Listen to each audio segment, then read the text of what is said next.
Mr. Professor Dr. Irwan Praino, our governor from the province of West Sumatra, and Mr.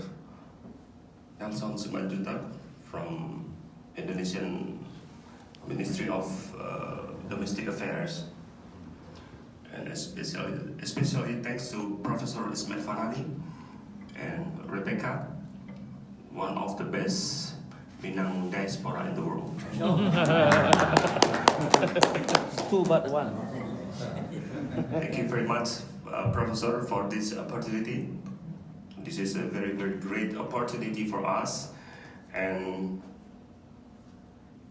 I would like to send warm regard from our President of Minang Diaspora, Mr. Dino Patijalal. Jakarta.